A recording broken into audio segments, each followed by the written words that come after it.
உண்மையிலே இப்படியான தகவல்கள வந்துட்டு உண்மையிலே சொல்றதுக்கு உண்மையிலே எனக்கு விருப்பமில்லை இப்படியான தகவல பேசுறதுக்கு. ஆனாலும் பேச வேண்டிய ஒரு நிர்பந்தம், பேச வேண்டிய ஒரு கட்டம். காரணம், உங்களுக்கும் குழந்தைகள் இருக்குது, எனக்கும் குழந்தைகள் இருக்குது. அதனால நம்மோட குழந்தைகளின் நலம் கருத்தில் கொண்டு இத பேசியே ஆகணும். பாருங்க, நாவலப்பிட்டி பகுதியில கடந்த 15ஆம் தேதி ஒரு சிறுமி, 7 வயது சிறுமி. சிறுமின்னும் இல்ல, அது குழந்தை. ஒரு குழந்தை. என்ன சொல்றேன்னு புரியலைங்க. அதாவது ஒரு 35 வயசு நாயி 35 வயசு நாயி அந்த குழந்தைய அவங்களோட வீட்ல இருந்து ஒரு ஒரு 500 மீட்டர் தூரத்துக்கு அந்த குழந்தைய கூட்டின்னு போயிட்டு, என்ன என்ன சொல்றேன்னு புரியலைங்க. உண்மையில தான். எனக்கு இப்படியான தகவல் பேசுறதுக்கும் கொஞ்சம் கூச்ச சுபாவம். ஆனாலும் பேசி ஆகணும். கூட்டின்னு போயிட்டு அந்த குழந்தைய நாசமாக்கி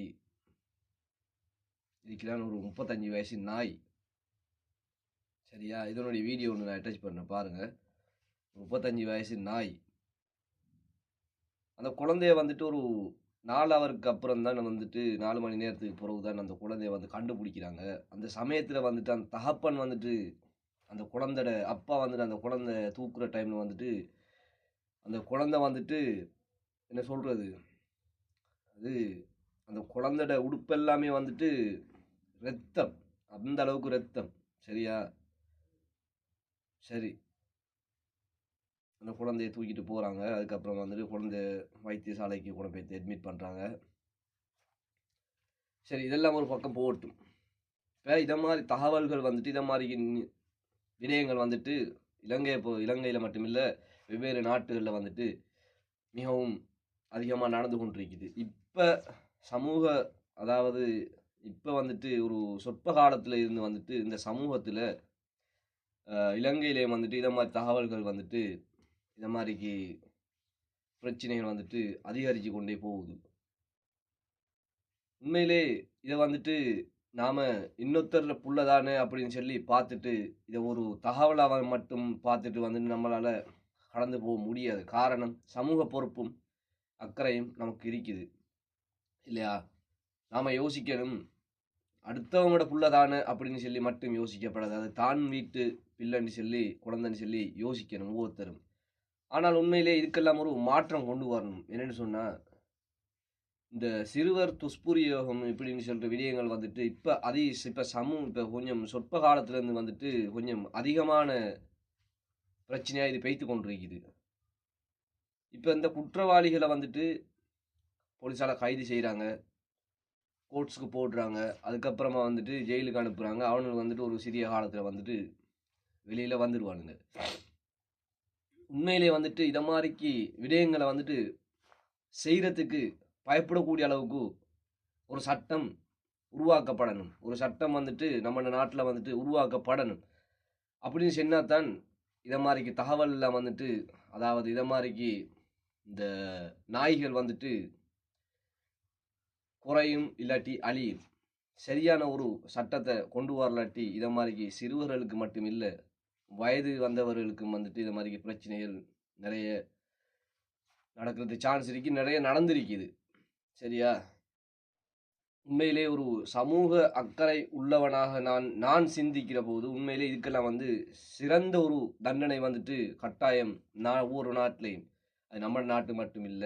இப்ப சில அரபு நாடுகள்ல உண்மையிலே இந்த மாரி சட்டங்கள் இத மாரிக்கு பிரச்சனைகளுக்கு சட்டங்கள் கடுமையாக்கப்பட்டிருக்குது. ஆனா நம்மட நாட்டிலயும் நம்மட பக்கத்து நாடான நம்மட சகோதர நாடு ஒன்று இருக்குது. அதுலயும் இத மாரிக்கு பிரச்சனைகளுக்கு இத மாரிக்கு இந்த குற்றவாளிக்கு சரியான தண்டனைகள் உண்மையிலே வழங்கப்படல. சரியான சட்டம் ஒன்று இல்ல இதுக்கு. சொல்லப்போனால் சரியான சட்டம் ஒன்று இல்ல. உண்மையிலே இவனுங்கள் எல்லாம் இந்த மாரி ஆட்கள்லாம் என்ன செய்யணும் அப்படின்றத நீங்களும் கமெண்ட்ல சொல்லுங்க. இவனுங்களுக்கெல்லாம் இந்த சிறுவர் துஷ்பிரயோகம் செய்த இந்த குற்றவாளிக்கு என்ன தண்டனை குடுக்கணும்னு சொல்லி கமெண்ட்ல கட்டாயம் சொல்லுங்க. அது மட்டும் இல்லாம உண்மையிலேயே நாட்டுல இதுக்கெல்லாம் சரியான ஒரு சட்ட திட்டத்த கொண்டு வரணும்.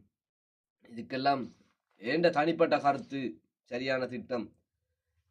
அந்த குழந்தைக்கு நடந்த இடத்துல அதே இடத்துல அவனிடத்திலே வெட்டி போட்டிருந்தா சோலி முடிஞ்சு. அதைத்தான் நான் சொல்லுவேன். சரியா? உண்மையிலேயே வந்துட்டு என்ன பொறுத்தளவையில் அரசாங்கம் வந்துட்டு ஒரு சட்டம் உண்டு, அதாவது தண்டனை ஒன்று கொடுக்கணும்னு சொன்னால் மரண தண்டனை தான் கொடுக்கணும். வேற ஒன்றும் இல்லை, மரண தண்டனை தான். இந்த சிறுவ துஷ்பிரயோகம் செய்கிற நாய்களுக்கு வந்துட்டு மரண தண்டனை தான் கொடுக்கணுன்றது என்னோட கருத்து. உங்களோட கருத்துக்களையும் கமெண்ட்டில் சொல்லுங்கள். அஸ்ஸலாமு அலைக்கும் வரஹ்மத்துல்லாஹி வபரகாத்துஹு. இன்னொரு வீடியோ சந்திப்போம்.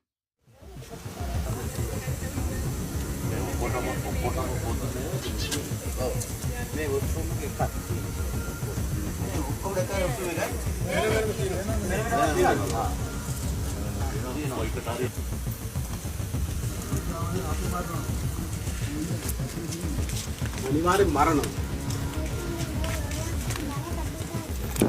එතකන් චුට්ටක් උතර ආරක්ෂා කරන දෙයක් කරන්න කියලා.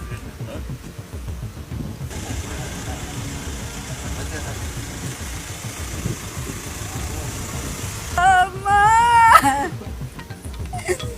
Ayah padanya,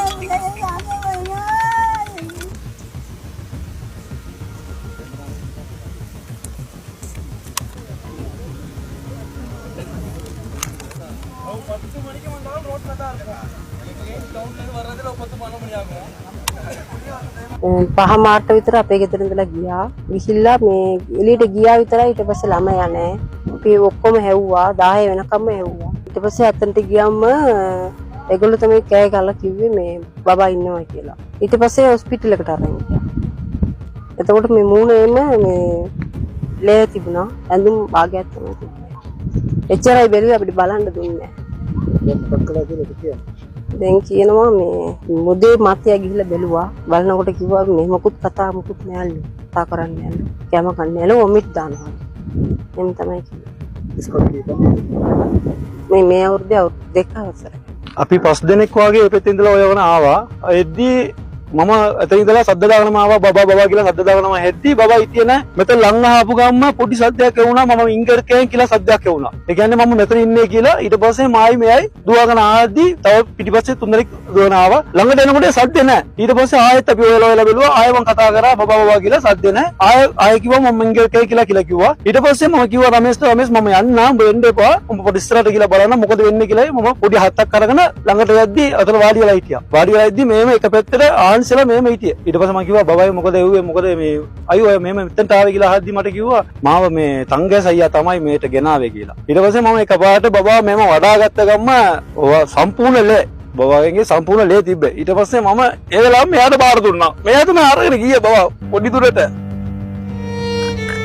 ඊයේත් මේම කතරලා තුන්නාසේ මේ අර මේ කසුපු වෙනදා අනිත් එක සම්පූර්ණම කසුපු එක නතර කරන්න ඕනේ. මේ කසුපු තමයි පළවෙනි වார்த்தාවට මේ දූෂණය කරන්න මේවා කරන්නේ. බීපම එයාලට මොනවද වෙන්නේ කියලා දන්න.